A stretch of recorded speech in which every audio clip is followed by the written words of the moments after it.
नमस्कार दोस्तों, हिंदी कहानी 2.0 चैनल में आपका स्वागत है। तो आज हम कहानियों की अगली कड़ी में भीष्म साहनी जी द्वारा लिखित कहानी माता विमाता को सुनते हैं। लेकिन उससे पहले आप सभी लोग से एक विनम्र अनुरोध है कि अगर चैनल पर नए हैं तो चैनल को सब्सक्राइब ज़रूर कीजिएगा। कहानी अच्छी लगे तो लाइक शेयर कमेंट ज़रूर कीजिएगा। तो चलिए शुरू करते हैं कहानी माता विमाता। 15 डाउनलोड गाड़ी के छूटने में 1-2 मिनट की देरी थी। हरी बत्ती दी जा चुकी थी और सिग्नल डाउनलोड हो रहा था। मुसाफिर अपने अपने डिब्बों में जाकर बैठ चुके थे। जब सहसा 2 फटेहाल औरतों में हाथापाई होने लगी। एक औरत दूसरी औरत की गोद से बच्चा छीनने की कोशिश करने लगी और बच्चे वाली औरत एक हाथ से बच्चे को छाती से चिपकाए हुए दूसरे उस औरत के साथ जूझती हुई गाड़ी में चढ़ जाने की कोशिश करने लगी। छोड़, तुझे मौत खाए, छोड़, गाड़ी छूट रही है। नहीं दूंगी, मर जाऊंगी तो भी नहीं दूंगी, दूसरी ने बच्चे के लिए फिर से झपटते हुए कहा। कुछ देर पहले दोनों औरतें आपस में खड़ी बातें कर रही थी, अभी दोनों छीना झपटी करने लगी थी। आसपास के लोग देखकर हैरान हुए। तमाशबीन इकट्ठे होने लगे। प्लेटफॉर्म का बावर्दी हवलदार जो नल पर पानी पीने के लिए जा रहा था, झगड़ा देखकर छड़ी हिलाता हुआ आगे बढ़ाया। क्या बात है, क्या हल्ला मचा रही हो, उसने दबदबे के साथ कहा। हवलदार को देखकर दोनों औरतें ठिठक गईं। दोनों हाफ रही थी और जानवरों की तरह एक दूसरे को घूरे जा रही थी। एक मुसाफिरों को गाड़ी पर चढ़ते देखकर बच्चे वाली औरत फिर गाड़ी की ओर लपकी, लेकिन दूसरी ने झपटकर उसे पकड़ लिया और उसे खींचते हुए प्लेटफॉर्म के बीचों बीच ले आई। लटकते से अंगों वाला काला दुबला सा बच्चा औरत के कंधे से लगकर सो रहा था। औरतों की हाथापाई में उसकी पतली लंबूतरी सी गर्दन कभी झटका खाकर एक ओर को लुढ़क जाती, कभी दूसरी ओर को, लेकिन फिर भी उसकी नींद नहीं टूट रही थी।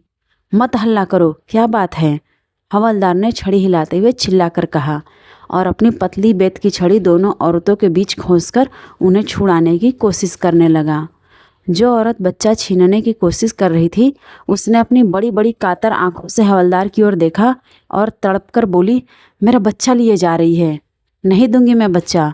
और फिर एक बार वह बच्चा छीनने के लिए लपकी। गाड़ी छूट रही है नासपीटी, छोड़ मुझे, बच्चे वाली औरत ने चिल्लाकर कहा और फिर गाड़ी के डिब्बे की ओर जाने लगी। हवलदार ने आगे बढ़कर उसका रास्ता रोक लिया। इसका बच्चा क्यों लिए जा रही है, हवलदार ने कड़क कर कहा। इसका बच्चा है, मेरा बच्चा है। वह कहती है मेरा है, बोलो किसका बच्चा है, मेरा है, दूसरी छोटी उम्र की औरत बोली और कहते ही रो पड़ी। रूखे अस्त व्यस्त बोलों के बीच उसका चेहरा तमतमा रहा था, लेकिन आंखों में अभी डर समाया हुआ था। बदहवास और व्याकुल वह फिर बच्चे की ओर बढ़ी। हवलदार जल्दी से जल्दी झगड़ा निपटाना चाहता था। बच्चे वाली औरत से बोला, बच्चा इसके हवाले कर दो। क्यों दे दूँ, बच्चा मेरा है, तेरे पेट से पैदा हुआ था। बच्चे वाली औरत चुप हो गई और घूर घूर कर दूसरी औरत को देखने लगी। बोल, तेरे पेट से पैदा हुआ था, हवलदार ने फिर गुस्से से पूछा। पेट से पैदा नहीं हुआ तो क्या हुआ, दूध तो मैंने पिलाया है, पिछले 7 महीने से पिला रही हूँ। दूध पिलाया है तो इससे बच्चा तेरा हो गया, बच्चे को ज़बरदस्ती लिए जा रही है। ज़बरदस्ती क्यों ले जाऊँगी, मेरे अपने बच्चे सलामत रहे, इसी से पूछ लो, डैन सामने खड़ी है। फिर दूसरी औरत को मुखातिब करके बोली, कलमुही, बोलती क्यों नहीं, मैं तेरे से छीन के ले जा रही हूँ। हवलदार जी, इसने खुद बच्चे को मेरी गोद में डाला है, यह तो इसे जन्म देकर घूरे पर फेंकने जा रही थी। मैंने कहा कि ला मुझे दे दे, मैं इसे पाल लूँगी, तब से मैं इसे पाल रही हूँ। यह मुझे यहाँ छोड़ने आई थी, यहाँ आकर मुकर गई। हवलदार दूसरी औरत की ओर मुड़ा, तूने इसे खुद दिया था बच्चा। युवा औरत की बड़ी बड़ी उद्भ्रांत आंखें कुछ देर तक दूसरी औरत की ओर देखती रही, फिर झुक गई। दिया था, पर बच्चा मेरा है, मैं क्यों दूं, मैं नहीं दूंगी। और निस्सहाय से फिर दूसरी औरत की ओर देखने लगी। पहले जो आंसू आंखों में फूट पड़े थे, घबराहट के कारण फौरन ही सूख गए। तूने दिया था तो अब क्यों वापस लेना चाहती है। कातर नेत्र फिर एक बार ऊपर की ओर उठे और उसका सारा बदन कांप गया। यह इसे परदेश लिए जा रही है, और कहते कहते वह फिर रो पड़ी। मैं सदा तेरे पास पड़ी रहूं, बच्चे वाली औरत बाहें पसार पसार कर आसपास के लोगों को सुनाती हुई बोलने लगी। मेरे डेरे वाले सभी लोग चले गए हैं, यह मुझे छोड़ती नहीं थी, कहती थी 10 दिन और रुक जा फिर चली जाना, 5 दिन और रुक जाना फिर चली जाना। करते करते महीना हो गया। मैं यहाँ कैसे पड़ी रहूँ? आज गाड़ी चलने लगी तो कल मुही मुकर गई है। यह तेरे रिश्ते की है? हवलदार ने पूछा। रिश्ते की क्यों हो गई जी? यह काठियावाड़ की है, हम बंजारे हैं। तू गाड़ी में कहाँ जा रही है? फिरोजपुर जी। वहाँ क्या है? हम बंजारे हैं हवलदार जी। पहले हमारे लोगों ने यहाँ ज़मीन ली थी, पूरे 2 साल हलवाही की है। अब हमें फिरोजपुर में ज़मीन मिली है। हमारे सभी लोग चले गए हैं पर यह मुझे छोड़ती ही नहीं है। हवलदार दुविधा में पड़ गया। एक ने जन्म कर फेंक दिया, दूसरे ने दूध पिलाकर बड़ा किया। बच्चा किसका हुआ? तेरा घर घाट कोई नहीं है जो अपना बच्चा इसे दे दिया? तू रहती कहाँ है? हवलदार ने बच्ची की माँ से पूछा। यह कहाँ रहेगी जी? पुल के पास फूस के झोपड़े हैं, यह वहीं पर रहती है। हम भी वहीं पर रहते थे। यह मेरी पड़ोसिन है जी, मजूरी करती है। इनकी तो नाल भी मैंने ही काटी थी। बच्ची की माँ उद्भ्रांत सी अपने बच्ची की ओर देखे जा रही थी। लगता जैसे वह कुछ भी सुन नहीं रही है। इसका घर वाला कहाँ है? इसका घर वाला कोई नहीं जी, यह तो मर्दों के पीछे भागती रहती है, कोई इसे बसाता नहीं। इसका घर बार होता तो यह बच्चे को जन्म देकर फेंकने क्यों जाती? इतने में गार्ड ने सीटी दी। भीड़ में से छटकर लोग अपने अपने डिब्बों की ओर जाने लगे। बंजारन भी डिब्बे की ओर घूमी। बच्चे की माँ ने आगे बढ़कर उसके पाँव पकड़ लिए। मत जा, मत ले जा मेरे बच्चे को, मत ले जा। कुछ एक लोगों को तरस आया। हवलदार ने दृढ़ता से आगे बढ़कर बंजारन से कहा, बच्चा वापस दे दे। अगर माँ बच्चा नहीं देना चाहती तो तू उसे नहीं ले जा सकती। हवलदार की आवाज़ में दृढ़ता थी। बंजारन को इस निर्णय की आशा नहीं थी। वह छटपटा गई। मैं क्यों दे दूँ जी? अपने बच्चे को भी कोई देता है? किसको दे दूँ? इसका घर है न घाट। गाड़ी छूटने वाली है, जल्दी करो, बच्चा माँ के हवाले करो वरना हवालात में दे दूँगा। हवलदार ने अब की बार कड़क कर कहा। औरत घबरा गई और आसपास खड़े लोगों की ओर देखने लगी। फिर अपने साथिन की ओर देखते हुए चिल्लाकर बोली, हरामजादी कुतिया, यहाँ आकर मुकर गई। ले बेगैरत, ले संभाल।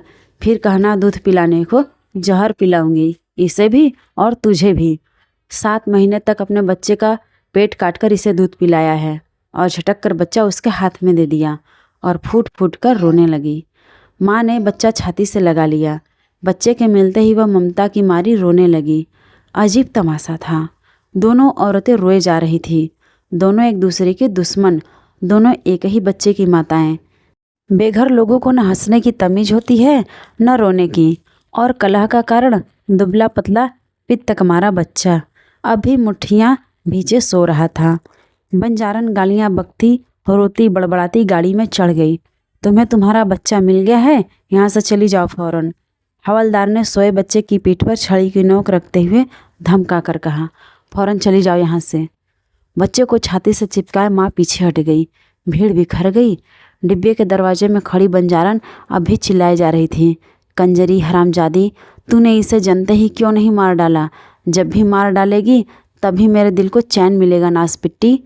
बच्चे ने गोद पहचान रखी थी। या तो इस कारण रहा हो या हवलदार की बेत की नोक लगने के कारण बच्चा जाग गया और अपनी नन्ही नन्ही मुट्ठियों से पहले तो अपनी नाक पीसने लगा और फिर आँखें, और थोड़ी देर के बाद अपनी मुट्ठी मुंह में ले जाकर चूसने लगा। औरत अभी भी उद्भ्रांत सी पीछे हट गई और प्लेटफॉर्म की दीवार से जाग खड़ी हुई। बच्चा दूध के धोखे में अपना मुट्ठी चूसता रहा पर दूध न मिलता देख बिल्कुल जग गया और दोनों टांगे जोर जोर से पटक कर रोने लगा। माँ ने उसे दाएं कंधे से हटाकर बाएं कंधे के साथ सटा लिया, लेकिन बच्चा और भी जोर से रोने लगा। माँ परेशान हो उठी। कभी बच्चे को एक करवट उठाती, कभी दूसरी, कभी दाएं कंधे पर उसका सिर रखती, कभी बाएं कंधे पर। बच्चे का रोना सुनकर डिब्बे के दरवाजे में खड़ी बंजारन फिर चिल्लाने लगी, मार डाल, तू इसे मार डाल, नासपिटी, इसे जहर क्यों नहीं दे देती? दोपहर से इसके मुंह में दूध की एक बूंद नहीं गई, बच्चा रोएगा नहीं। हवलदार छड़ी झुलाता हुआ वहाँ से जा चुका था। 2-1 कुलियों को छोड़कर डिब्बे के सामने कोई नहीं था। दूर पीछे की ओर नीली वर्दी वाला गार्ड हरी झंडी दिखा रहा था। गाड़ी ने सीटी दी और चलने को हुई। बच्चा रोए जा रहा था। माँ ने अपने फटे हुए कुर्ते की जेब में से मूंगफली के कुछ एक दाने निकाले और बच्चे के मुंह में ठूसने लगी।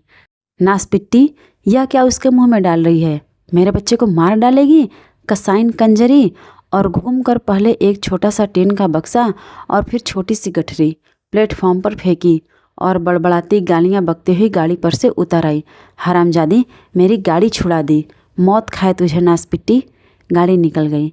एक एक करके कुली स्टेशन के बाहर चले गए। प्लेटफॉर्म पर मौन सा छा गया। हवलदार अपनी गश्त पर दूर प्लेटफॉर्म के दूसरे सिरे तक पहुंच चुका था, लेकिन जब छड़ी झुलाता हुआ वह वापस लौटा तो प्लेटफॉर्म के एक कोने में दीवार के साथ सटकर वही दोनों औरतें बैठी थीं। बंजारन अपनी गोद में बच्चे को लिटाए उसे अपने आंचल से ढके दूध पिला रही थी और पास बैठी बच्चे की माँ धीरे धीरे अपने लाडले के बाल सहला रही थी।